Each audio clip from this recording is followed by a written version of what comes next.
So I was like, what can I lose? And so like I was living in low income housing. I was like, why might as well just, go for it all. And so that was kind of my mindset, once I moved away from, pushing for medical school. It's like, I took out like $60,000 in credit card debt to initially build the manufacturing in my like second bedroom, my apartment. Really? And I, you almost move into it ignorantly. Yeah. And then, because any sound individual would not take many of these risks. Why would you go $60,000 in credit card debt and then like have no product? And really, because you don't even have, I was so young. I was 24 when I started, or 26 when I started. And so it's like I had nothing to lose. My thought was if I went bankrupt, like, what's going to happen to me? Nothing.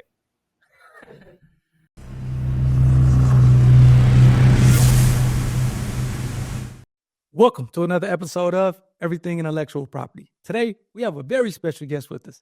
This gentleman has created a revolutionary custom fit mouthguard, and I'm going to call him the Henry Ford of manufacturing mouthguards. Please help me welcome the founder and the CEO of TrueFit Customs, Matt Hall. How's it going, Matt? How's it going? Yeah, thanks for having me. Absolutely. Thanks for kind of giving us some time here this afternoon. I guess I first have to ask you this because I was doing preparation for this interview. I saw that Saquon Barkley was one of the customers who actually used a TrueFit custom mouthguard. So I guess with them winning a Super Bowl or whatnot, how, number one, do you kind of feel about that? And then how is that have you seen any kind of purchase or kind of uptick in purchases of the product, or maybe kind of not? So I was interested in knowing that. Yeah, I mean, that's interesting you bring him up because, yeah, he's we do a lot of team sales. So we provide to the Eagles. So we provide to all the Eagles players, as well as 14 other NFL programs and 16 NHL programs. And so when we see that, Saquon's wearing it, obviously that's a, validating factor for us. And, he's, the best at running back. So, it was great to see, and watching the Super Bowl and seeing if we got some, TV time, that would have been fun. But, they scored some defensive touchdowns. So nice. No, and I was going to say, yeah, definitely getting that free promotion if they had him, free advertising if they had him on the sideline and a bench showing. I know typically a lot of these guys have the mouth guards like hanging out their mouth, so that would have been cool to get that kind of free advertisement. So I'm not sure if you guys caught that at all, but no, that's cool. I guess I always like to start maybe with a description of the product, just so the audience who's maybe tuning in, whether it's through audio on a podcast or through video, can kind of understand what the product is and kind of maybe what differentiates it from other things that's out there. I know we talked about before going online here of kind of, it's a lot of different things have kind of popped up in the mouthguard space, so to speak. So can you maybe kind of explain about kind of your guys' product and maybe the differentiating factor from your guys compared to other products or mouthguards that are out there? Yeah, so what our business is we essentially make custom fit at scale and make custom fit easy. And so when we were looking at what products to start with, dental was a big space because it's custom fit, and we were trying to look at what product to focus on. So when we looked at, being an ex-athlete, my other co-founder is an ex-athlete, looking at what, products are underserved in the market right now, we thought of sports mouthguards because, playing sports, everyone knows the custom fit sports mouthguards suck, or just sports mouthguards in general. And even the custom fit ones, they're big, they're bulky, athletes don't want to wear them. It's all made from the medical perspective that you want to protect against 99% of the incidents. And then now you've got like an 8mm mouthguard and like no one wants to wear it. So it was like, why don't we just make the one that athletes want to wear? Protects against 95 to 98% of the incidents, and then go from there. And so what we did was we made the guard that we wanted to wear as athletes, and then we worked with different athletes in each different sport to kind of make the right one for them. And so that's kind of how we started. But generally what the business is we make custom fit easy for athletes and for just regular customers. So a way is that once you send in your impression kit, we then 3D scan that. We put it into a dashboard, and then you can access a variety of custom fit products on demand whenever you'd like to. So it almost is a marketplace on the back end. But another side of the business is doing that on the team sales side. Gotcha. Now, let me ask you this. So is it kind of different fit or different, I guess, type of mouth guard, if you will, depending on the sport that you play? So, for example, if you're playing football, kind of the fit is going to be a little bit different if you're playing basketball or playing hockey or maybe some other sport, or is it kind of typically all kind of more or less the same fit, and it's kind of different features that you can kind of select or not select on that kind of back end step that you talked about? Yeah, so they're all going to be custom fit to your specific teeth, Yep. but the difference between the sport is just the thickness. So obviously, if you're doing bare knuckle boxing, you're going to need a heavier mouth guard.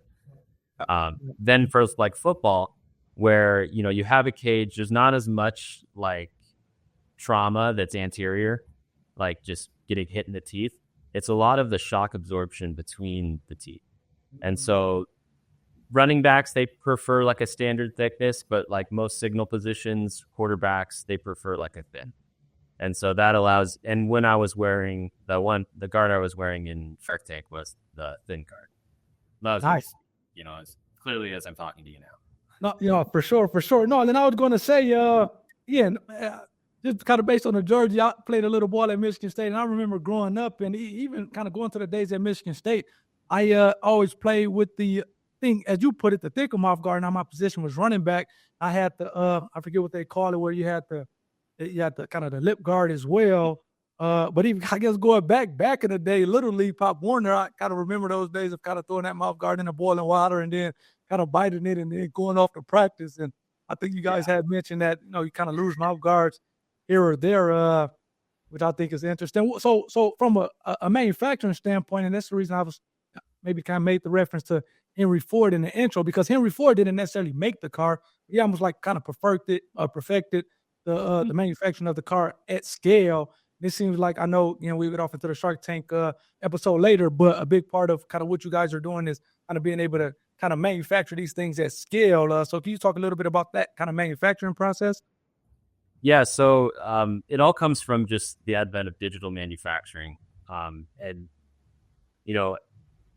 when I started this business, I wasn't necessarily like starting with just, I want to make sports mouth guards. I was really looking for, I knew I wanted to be an entrepreneur. I understood that, I had a math and science tutoring business. And I was like, okay, what product can I make that scales upwards, and what technology can I use? And the digital manufacturing was kind of one of those top three.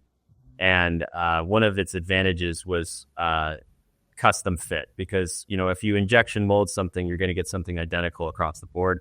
But if I 3D print something, it's kind of built in the factor that you're already going to make it custom fit, or there's no increased cost, essentially, because the volume of the model is all the same.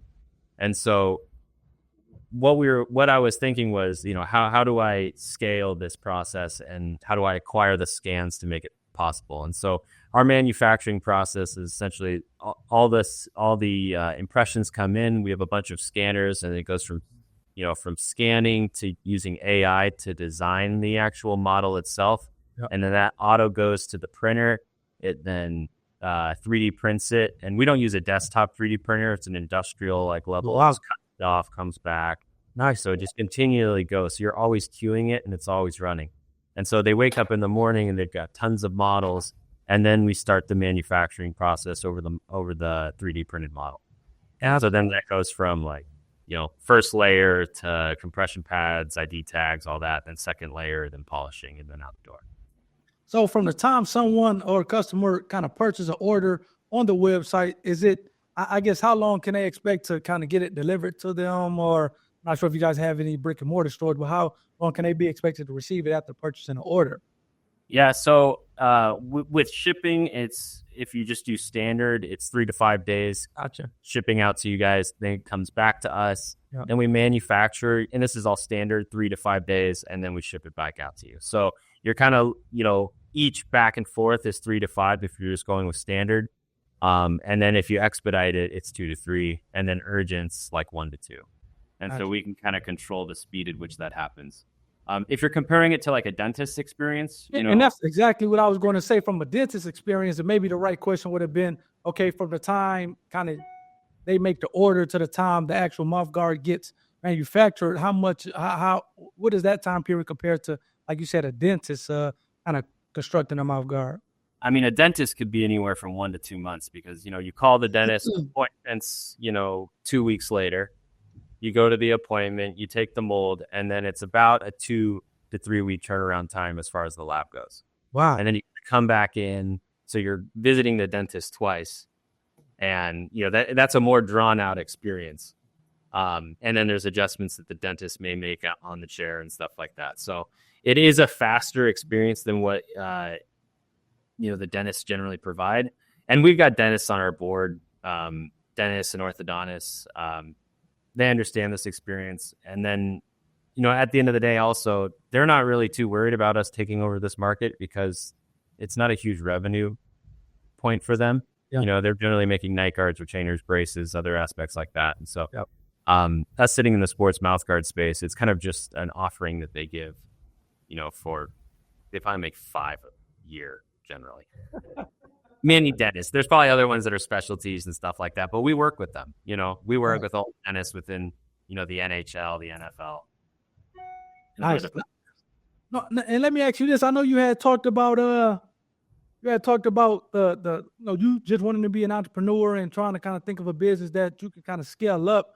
Always kind of interested in kind of what was that truly the inspiration, or was it something else? I know typically you'll see somebody maybe solving a problem for themselves or a family member, and then next thing you know, they're starting a business around that particular product or service. Was it as simple as for you, hey, I know I want to be an entrepreneur, and you talked about having the educational, I think, online classes or courses that you were teaching, and then kind of having a medical background. Was it kind of truly just, hey, this is something that we think we can scale, or was it any kind of a moment in time that said, for whatever reason, that kind of aha moment or the light bulb went off to say, okay, this is the right thing, that custom fit mouth guards is the kind of right thing compared to maybe other things that you were considering at that point? Yeah. I wish it was like a light bulb that like, oh, sports mouth guards, that'd be great. But the road is, pretty long. I ended up doing the whole medical route, was pre-med, taking the MCAT, all that, applying to medical schools. But during that time, I started a tutoring business for math and science, specifically for tutoring athletes in pre-med. And then I went over to start tutoring high school math and science, kind of like, it's like the pimping model at the end of the day. You get more clients, so you need more tutors, so you pimp them out to your other, clients and stuff like that. And so, but you're the product at the end of the day, because the way you teach and the way you explain it is the product. And it's a very competitive space. We're doing fine, but scale wasn't there. I never wanted to be the product. And so I was thinking, what could I create that I could make as a product and sell it? And so I was just looking at different technologies available at that time and kind of like, where's the opportunity? And there was a company called Byte, BYTE. It's a liner company. It was purchased 11 times their top line revenue. And it was kind of a signal that like, okay, previously made medical products, they're going direct to consumer, are very valuable to these high level, medical suppliers, because the medical suppliers, the global medical suppliers, they go to the dentist who then go to the customer. But these big medical suppliers, if they buy a direct consumer company, they can go right to the consumer, and they already have all the infrastructure. Right. So they essentially buy the brands that have that in with the consumer base. And so I kind of saw that, and I was like, okay, I needed to do something in dental. This is kind of a signal. Yeah. There's a couple of signal acquisitions, and it still remains a big problem. And there was a change in the legal landscape that, if the customer takes the impression themselves, it's no longer considered a medical product. And so that was also like, okay, this allows, it kind of opens that legal channel that allows, us to provide these products direct to consumer. And sports mouthguard being a flexible material, it's an easier fit. And then the technology obviously was becoming less expensive because of the competition. Right. Address that. And that's an interesting thing, how a lot of times legal and I guess other outside influences can kind of create these kind of different sectors, if you will, or kind of crush these sectors, if you will. I guess interesting question. When is this entrepreneurship? Well, I mean, I know you had the you talked about being a product. One of the inspiring things for me is just kind of hearing your guys, people such as your story, and it always had my gears turning to the point where, because again, much like you were saying, I am the product as being an IP attorney, and I'm selling time for a living, and that's like, okay, cool. It's kind of a higher price product, but ultimately you want something that's more scalable and when you can make money when you're sleeping and all those things. So these conversations have kind of really forced me as well to kind of look at things differently in terms of trying to come out with a product and things like that. But again, so you have this business, you're kind of looking at going to the MCAT or going to medical school. Did you always kind of want to be an entrepreneur, or did that kind of happen at some point later on in life for you to say, okay, screw medical school, screw the teaching business. I kind of want to do this other thing that I can scale and kind of really look to blow up? I mean, if you asked me when I was like 10 years old, I don't know why, but I always said I wanted to own my business and I'd drive a Civic hybrid. I was like super reasonable.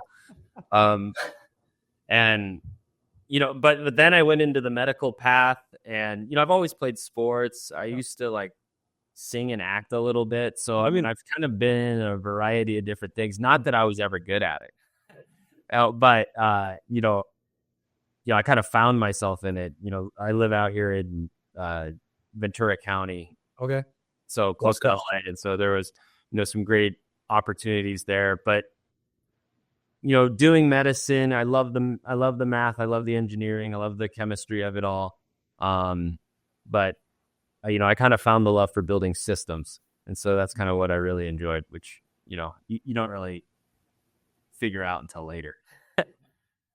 No, for sure. And like I said, that's interesting just because it seems like maybe in LA or that West Coast from a doctor standpoint, that seems like it can be lucrative as well. But yeah, I don't know. That's interesting that you're saying that kind of early on, maybe wanted to own your business and then kind of started to go down to medical school, but then the systems and the processes. What made you say, okay, entrepreneurship is the only way to do it? Because I guess maybe with different ways to kind of really get off into the love for building systems and processes that maybe didn't involve. And I would imagine that you have found out just had owning your own business and having to deal with other stuff. It's maybe a lot more than just systems and processes. Yeah. I mean, I'm a risk taker in my heart. I love taking risks. Don't mind it. And now a little bit less so because I have something, but I've never, even middle-class family, my dad was kind of a hard ass and said, just like, you're on your own, which is totally fine. And so he, I never had anything. So I was like, what can I lose? And so like, I was living in low income housing. I was like, why might as well just, go for it all. And so that was kind of my mindset, once I moved away from, pushing for medical school. It's like, I took out like $60,000 in credit card debt to initially build the manufacturing in my like second bedroom in my apartment. Really? And I, you almost move into it ignorantly. Yeah. And then, because any sound individual would not take many of these risks.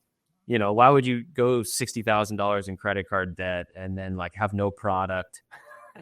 And really, because you don't even have, I was so young. I was 24 when I started, or 26 when I started.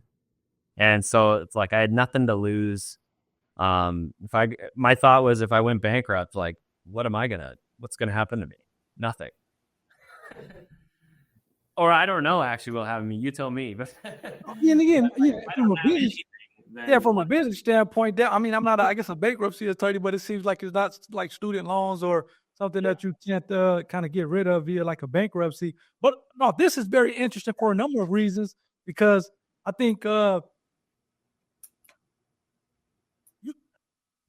you like math and science and looking at things logically, and typically logical people maybe doesn't necessarily come to those conclusions and say, hey, I forget everything. I'm going to just kind of do something that maybe on his face looks or appears completely illogical. So that's interesting. Typically, you'll see that more so with like kind of artists or creatives, if you will. But again, obviously having a background in kind of medicine and kind of being good at numbers and science and systems and processes, being logical, it seems like is a big thing that kind of you would have. So that's interesting. But I mean, again, I get it as well. You only kind of live once, and especially at that age, you can kind of bounce back from risk taking a lot more than compared if you're in 40s and 50s trying to kind of take those risks. And that's kind of really a big part. I know we were talking about it offline a little bit, kind of the reason for the channel, because you have some people, and I don't want to say for those of you who have nothing to lose, this is a better reason for kind of doing something that, or getting into the entrepreneurship game. But I am kind of saying that in a sense, because it's like, okay, yeah, it's going to be tough, but I would imagine that kind of being broke and kind of not having is tough as well. So it's like, okay, you might as well do something that kind of can pay off big time at the end of the day. And I guess worst case scenario, you can always maybe go find a job and kind of do that. So I guess that's my take on it. But it's interesting that that's how you arrived at it. I thought it would have been a lot more kind of calculated, if you will. But hey, sometimes if you got to get that urge, you got to do something. Now it's much more calculated. I know way more. I'm just going through the experience, and I've been doing this for 6 years now, but or 5 years. But like now, previously I went in so ignorantly. It's just like, you almost think I'll, buy the product for this price and I'll sell it for this amount. And, I'll fill in all the gaps in the middle. But then, there's so many different departments of a business, aspects of it: branding, marketing, manufacturing, legal, accounting, all that stuff. And so it took me, step by step learning these things myself. And I'm not an expert in any of them. I got great people now. Yeah, for sure. But definitely can communicate with them effectively. Well, let me ask you this. And again, this is another question I would imagine for the audience. Do you almost need a level or a degree of just kind of not knowing or ignorance to kind of start a business? Because, a lot of times, I mean, obviously you want to be informed to a certain level, but it seems like if you kind of are as overwhelmed with all this information and all the steps and the things that you have to do and accomplish, some would just never start. So do you think like it's good to have a level of a kind of ignorance, if you will, to the thing that you're trying to do, just to get you to start at the very, at the very least, and then you kind of learn as you go, as opposed to kind of knowing all these things and being like, man, that's way too overwhelming. I'm going to go do something else that's kind of not as kind of involved. I think there's a lot of different types of people out there. Some might, do really well with having everything planned and then execute, while others might just, wade into the water and kind of, learn as they go. But I think the difference between, doing and not doing is really just getting out there, actually making those first steps, and and not quitting. And my position was, for 3 years, I made very little revenue. It was a lot of figuring out, how do you even market? How do you even get into these industries? And because I knew no one in that industry. And I had no funding, and I didn't know anyone who was rich. So I had to go out there and find all these things. And, I think that just like taking the necessary steps to make it happen and having a motivation behind you. Mine was that like I turn around and there's a raging fire behind me. The only option was success. Yep. I ended up capping at $125,000 in credit card debts. Really? Oh yeah, no sales. But that's, look it. That may sound bad, and that probably is bad. But I was watching Shark Tank, and I did a review where I think I don't want to name the company that was wrong. This was maybe over the last one or two pitches where she put $1 million into the business and only had made like 11,000 or some like minute or minuscule number, and it was like, wow. So that 125,000 or whatever pales and compares it to the $1 million that the recent pitch I did on Shark Tank, and like I said, abysmal sales. So I'm like, wow. Dang. Well, that is an experience. She does have a raging fire behind her. But like that for me was like, I realized that I was personally liable to this credit card debt about like, a year and a half in or whatever that was. And I was like, oh shit, I got to be successful. This has to work by any means necessary. And so we did actually take some pretty aggressive moves, even going into Meta and Google. That's going to cost you like $10,000 to $20,000 to take a real swing. Yep. And it's like, what if I don't get a return? So you're thinking about that, and you're like, and then it's kind of this paralysis analysis where you're like, is everything set up properly? Is my, flows set up correctly? Am I taking the most advantage of, my creative and all that stuff? And so it took us a while to kind of muster the finances to do it, but also, set up the situation so we're really willing to swing. And so we did that in 2019, and we ended up doing about $40,000 in about 3 months. Wow. For sports mouthguards. And we're like, oh, okay, we're on to something here. And then we raised just a little bit of money through like orthodontists and dentists in the area. And then kind of it's, tumbled from there. And we've gotten some larger investors even prior to Shark Tank. But working with Rashaun's been amazing too. It's been a good experience. I saw that you were a little surprised about the deal that we struck. Yeah, and now I just watched the episode yesterday and preparing for this. I'm trying to think what was it that surprised me of the deal that you guys had struck on. I guess one of the things, and maybe this is a good segue into it, was kind of the IP, because I know obviously Rashaun, he has just being associated with or part owner of the Falcons, being able to kind of provide that provide kind of that value. I guess the other thing that I was maybe interested in was kind of maybe the IP. Obviously, I think you guys have the trademark on the TrueFit Customs. I know you were talking during the pitch about just being able to, or just it seems like a big part of it was kind of being the manufacturing capability. I don't know, and part of it probably for me, as I'm kind of thinking this out in real time, is probably just kind of knowing maybe the Sharks again. I didn't know Rashaun. I don't discount you. I mean, like looking at what people saw on the show, I would be like 7.5 million. And that was a big thing, because it was $750,000, essentially a $15 million valuation, and for whatever reason, and I'm not sure if this kind of works just in general, where people kind of thought evaluation is like, okay, investors get so caught up on evaluation that they can't kind of look past that, if you will. And I kind of see that happen a ton of times. Actually, just one of the past pitches from last week, where I get Mark and a lot of other of the Sharks couldn't get past the evaluation. That's why a lot of them were out. Again, I actually like the product, and I thought it was cool, even with you kind of speaking, because again, a lot of mouth guards, what you're wearing, you can't really kind of speak clearly with it in there, but it was cool. I think even with you doing the pitch with the mouth guard in, kind of shows the custom, the fact that it's able to be customized to your mouth, such that you can still kind of function even outside of sports. I guess the $15 million valuation, I thought that the Sharks were going to just get maybe caught up into that and couldn't look past it. I think what he ended up doing.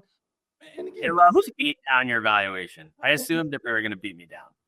And to be honest with you, I was surprised at the offer that he did $750 for 10%. So again, he just kind of really cut things in half. I'm not yet to 7.5. Again, obviously, I know that's for the show, and kind of things have to get taken aback or kind of ironed out in detail after the show. But I thought at a $15 million valuation, I think it was 1.4 in 2024, 1.4 million in sales that you were projecting, which I'm like, I just thought that the Sharks are going to get caught up in that. But again, it still seems like he values the company. Go ahead. It was for sure a risk to say 15, and but it's also like, you're going to be, they want a deal. At the end of the day, the Sharks are going to want a deal. They're going to, you start high, they're going to shoot you really low, and then you kind of find this, middle ground. We had run a round previously, because you don't know whether you're going to be on the show until you're on it. Yep. And so we had ran a round previously, was at 7.5 million. And so like it made sense that they were going to come down at 7.5. And even what Mark said, saying that I understand, or I think Rashaun said it, I know your investors want you want an increased valuation, which is exactly what they do want.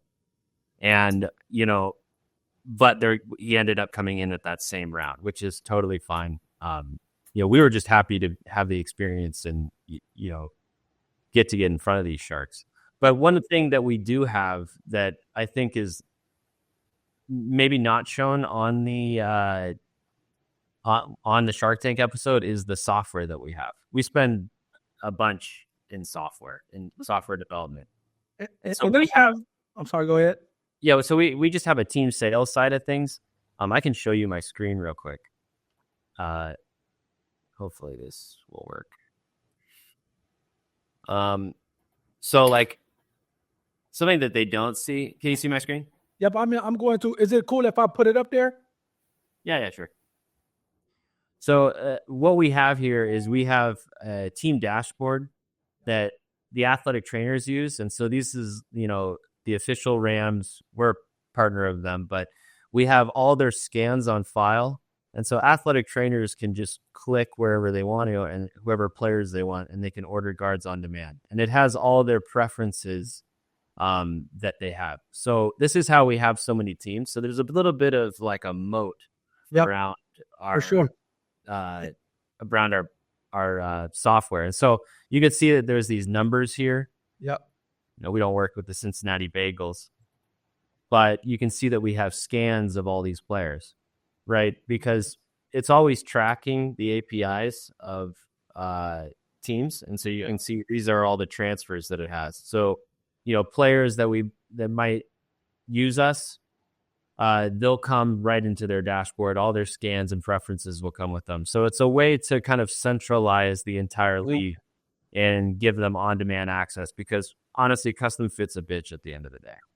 You need scans. Everybody wants something very specific.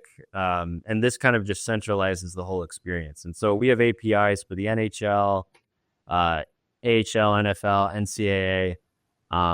We do the University of Georgia. Go Dogs. So go Dogs. And so this is kind of a piece of what we have that's not really shown. Gotcha. So let me ask you this. So with all that, again, kind of going into the IP question, I know we were talking beforehand as far as kind of the patent side of things. And again, with software is one of those things where you can look to protect it via a utility patent, but you can also maybe kind of look to try to protect it via a copyright. And it seems like that's, like you said, going towards building that moat around keeping others from kind of penetrating and kind of operating in a space that you're operating in. Kind of what steps did you guys think was best for kind of the protection of kind of really the IP? Because I would consider, again, the software the IP. So was that kind of discussions around that, and what's the best way to protect it so that you can kind of build a moat? Because I would imagine that, you talked about investors, whether it was orthodontists or whatnot. It seems like a lot of times the investors want to see something that's protectable before they kind of invest their dollars in it. Yeah, I think they want. I mean, the patent represents a moat.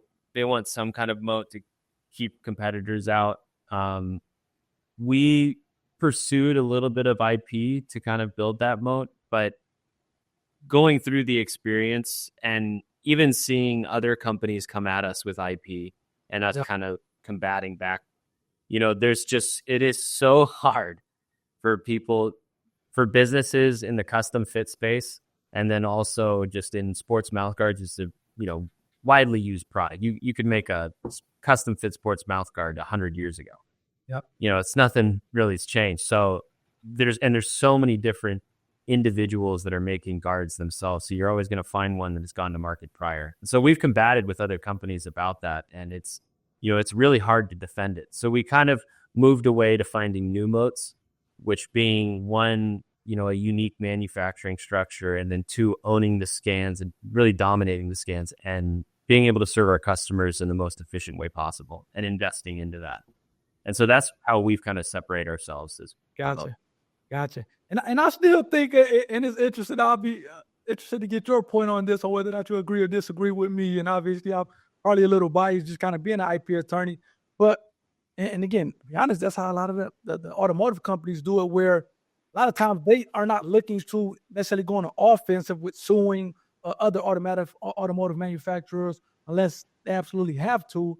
But a lot of times just having the IP in their head, and essentially, I don't say having a gun in a holster, but having their IP that they can put forth is almost like a deterrent to others from maybe kind of putting forth their IP or patent portfolio and starting Armageddon. So have you looked at it from like that standpoint, where it's like, okay, it's going to be tough to defend it, but at least that we have something that we can at least show a company who maybe comes to us and say we're infringing or whatnot will still kind of help out, kind of die down, and I guess maybe try to push or force a peaceful resolution?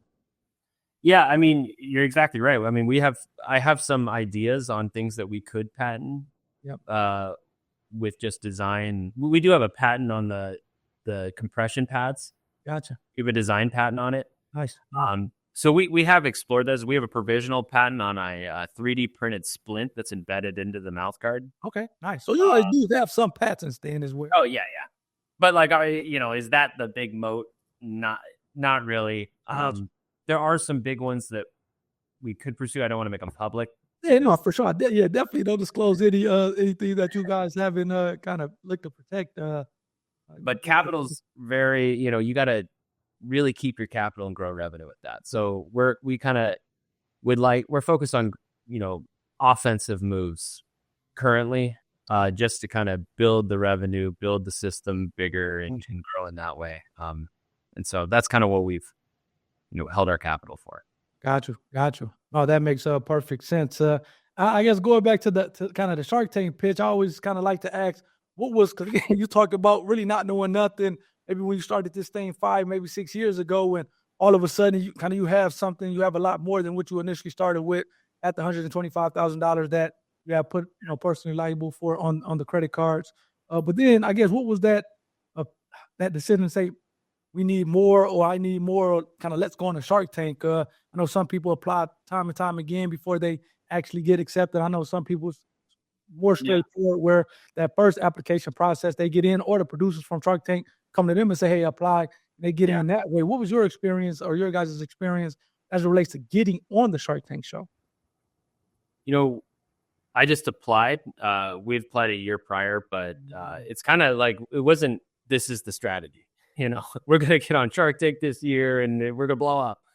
It was never that. It was like, a Tuesday, and I'm like, what if I got on Shark Tank? And I did it in October, and it's a really quick thing. And I was just like, shot in the dark. I get a call.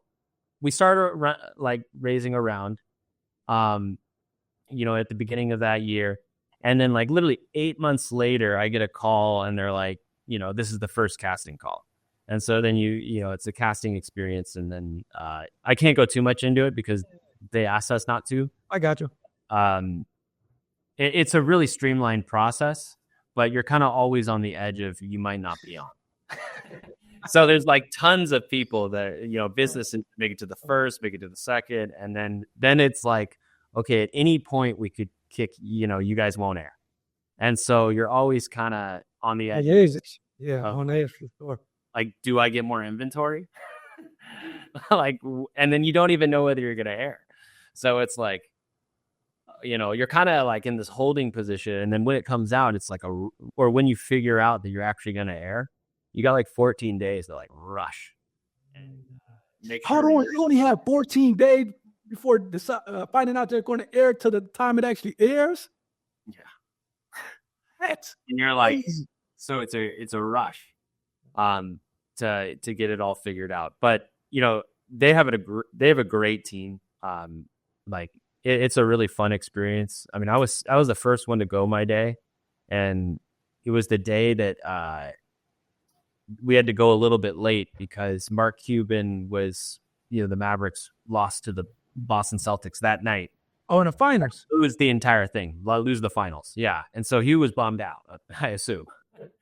And so he was running a little late because he came in at a red eye. And so I'm the first one there, and I'm like sitting in the front of the door, and I'm like, oh my God, I'm on Shark Tank. Like, it finally just like,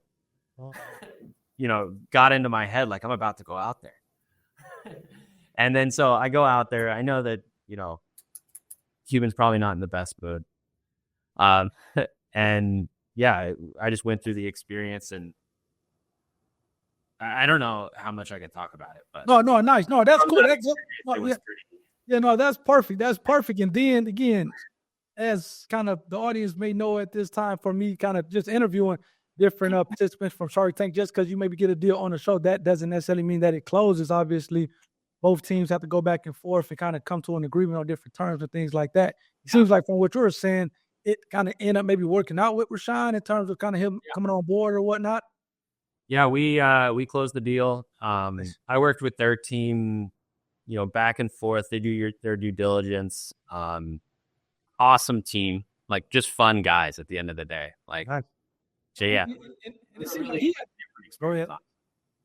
Yeah, and I was going to say, it seemed like he had to really kind of believe in you, just kind of nature of his business with being essentially a private equity shop that and he always talks about just kind of putting money onto the fire to kind of really making it, kind of block it or rock a blow up or throwing rocket fuel. I think he said into a business to really kind of help it scale. So he had to definitely believe that you guys can kind of really scale. So how was he a big part of? I know you kind of had the LA Rams pulled up of you getting into professional sports, whether it was the NFL or the NBA. I know he talked about kind of the Falcons, kind of bringing them on board, but was he helpful in terms of other professional sports teams? So we had a bunch of these sports teams prior to this, and so that's why there were good little, side pieces for us to kind of show our validation. Yep. But he's actually been very helpful in that he's kind of set the trajectory of where we're going. Gotcha. He's very helpful. He wants to put, he'll put gas on the fire.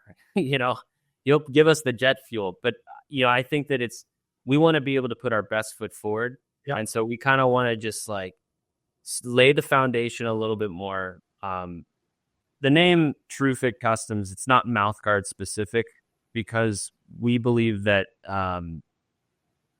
we're trying to make custom fit easy over a variety of different products.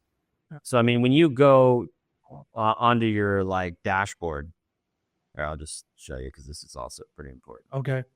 Oh yeah, and that was interesting because I mean, obviously you guys have the sports mouth guard, you have the night guard, and then I think the vapor bite, which I thought was also interesting for endurance and strength that you guys kind of offer. Yeah. So let's say that you take an impression, and then you send it back to us. Then you can log onto your dashboard and you can have a variety of people. My wife here. And you can have your scans on file, and then you can order a variety of custom fit products on demand for an affordable amount. So that's kind of what our position was. We want to make custom fit easy for the customer, but we also want to make it affordable. Yeah. And so we wanted to focus on two things. One, your feet and your teeth. The podiatry market is very similar. Right now my foot scan's not on file, but but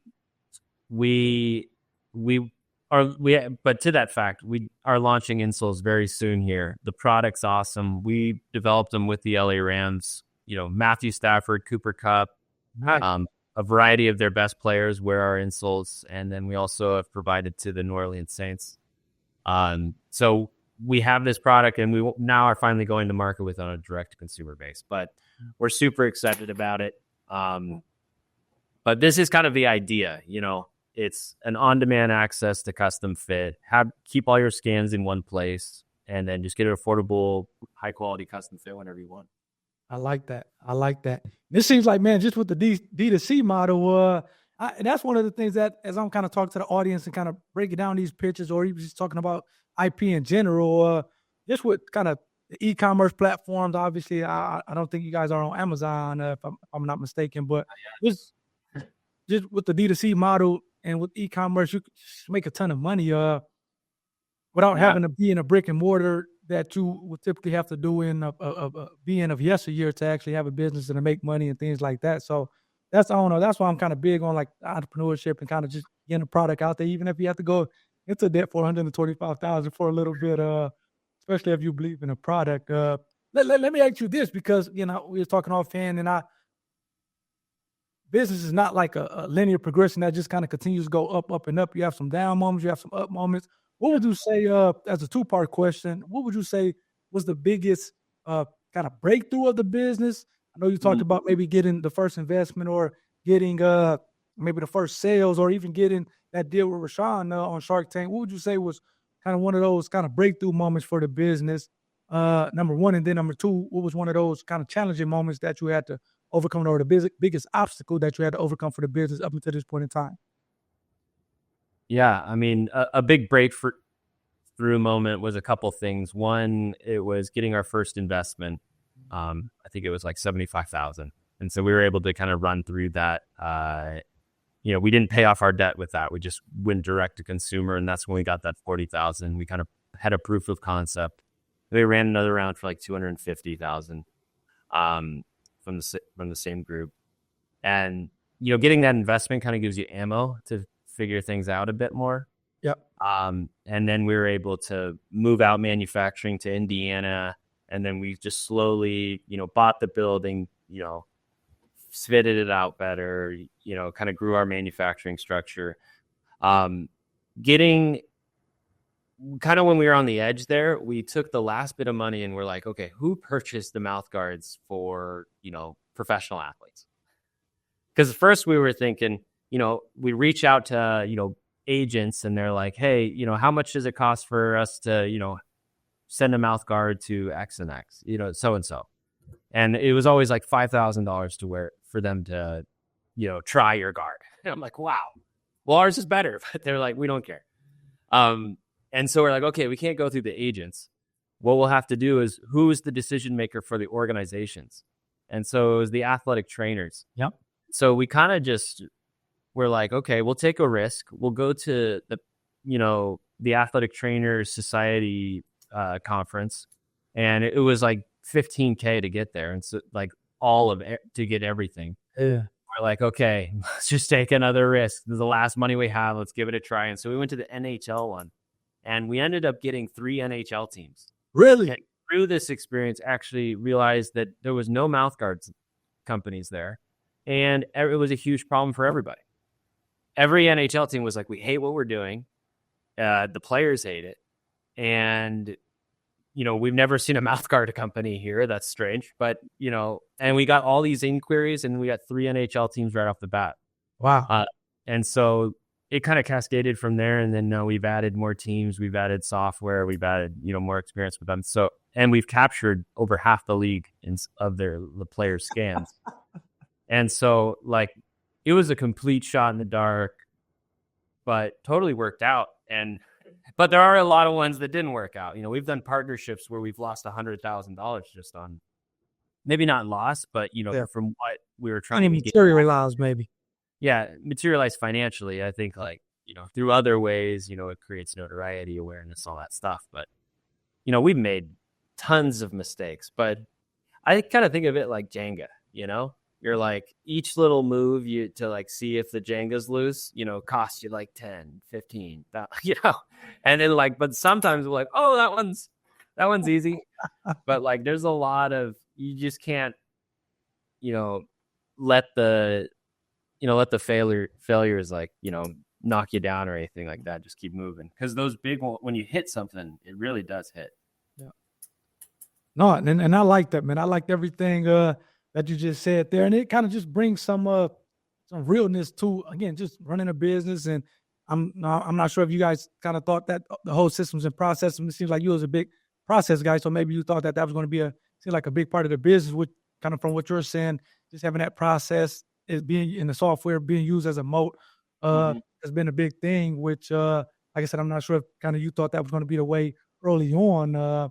But that's cool. And then just kind of going through the challenges, the ups and downs, and kind of coming out the other side of it every time better, and then maybe more informed is cool. I didn't realize that you guys did the Insoles. I know I was looking at the website and saw that, and then you talked about it. Obviously, on your own Shark Tank, you were doing the TrueFit, the mouthguards. But now that you've added the Insoles as a new product, that's something to be on the lookout for. I guess with all that, and just kind of the last 2 questions I'll maybe ask you is maybe number one, what advice would you give to aspiring entrepreneurs as they're kind of maybe playing this double dutch game of, do I get off into the entrepreneurship space or do I not? What advice would you give to them based on what you have, the information that you've accumulated over the 5 or 6 years that you've been doing this? Yeah. One, I'd say I'm no expert, but going through my experience, and if I were to go into another venture, I'd be thinking about 2 things. One, does it make sense financially? Like, is it going to make money? And then the second question is, how hard is it going to be? Yeah. Because if it's not worth the squeeze, then, it's sometimes not worth doing. I've thought of a couple business ideas that I'm like, that'd be really great. It'd be fun. But like, how much would you actually get out of it? Because it becomes a prison if you're not making any money from it. You can't pay the people that you need to do, and then you're stuck kind of in this one spot. So, finding something that's actually does make money and it's feasible, given the effort, then, it's worth doing. And also, once you figure that out, you have to pursue it. You have to, like, if you ready to go and you push go, there's no turning back. You have to go. I like that. So almost like be all in with it at that point. Oh, you got to be all in. You have to. But take your time before you slam into it. Do your research, or you can go in completely ignorantly. But you better have nothing to lose. Right. No, I definitely understand that. And then I guess the last question, and maybe the most important question: how can they follow you? How can they follow TrueFit Customs? And more importantly, how can they purchase the product, whether it's a mouthguard or an insole? Yeah. So I'm pretty low key. I don't have any Instagram or anything like that. So can't really follow me. You'll see me here and the random things I do. But you can go onto TrueFitCustoms.com and you can order a variety of products: night guards, retainers, whitening trays, sports mouth guards, and then our new custom fit insoles. And those are freaking awesome. I don't wear a sports mouth guard anymore, but I do wear the insoles, and I've been developing them for like 3 years. Really? Oh yeah. I mean, I made a variety of custom fit products prior to this, but I only could go to market with one because I only had enough money to do that. And it was probably ill-advised to go for a bunch of different markets at one time. But this one, like, dude, I'm so stoked about it. Like, we've been developing it for a really long time, and it's just a solid product at the end of the day. And who doesn't want custom fit insoles? Just way more comfortable. Yep. And we're trying to make them as affordable as possible too. So just everyone has access. Well, and that's definitely a big thing. Like you said, the affordability of it, and then that customization of it, as opposed to kind of going to your CVS or Walgreens and have to buy some insoles off the counter, which is like, those are back when I was playing back at Michigan State, they used to give insoles, and it's like, this is one size fits all, which I would imagine that if they're customized to your feet and you can kind of get that done quickly, it's going to be just a lot better performance, just a better fit for you, obviously. Absolutely. No, yeah. It's a much better experience, I would say. Nice. Well, no, I appreciate the time. My audience, hopefully you guys had the pencil and the pad out, because Matt, he gave a lot of kind of good things to kind of really think about. And like I said, obviously I'm a little biased on the IP side of things, but just from a business standpoint, love the things that he said as far as a kind of being all in once you kind of come to that decision, and then going into a business that actually is feasible and makes money is an important part of it. And as you can tell from his journey, ups, downs, and but again, he's still on the other side doing better than ever, and had a deal with Rashaun on Shark Tank. Go check that episode out if you haven't already, which I thought was an interesting one, to say the least. But again, that got done, so that was cool, and said a lot of really good things here on this episode. So hopefully you guys took some notes and got these jewels, and be on the lookout for the next one. You guys take care. Absolutely. Thanks, Dave.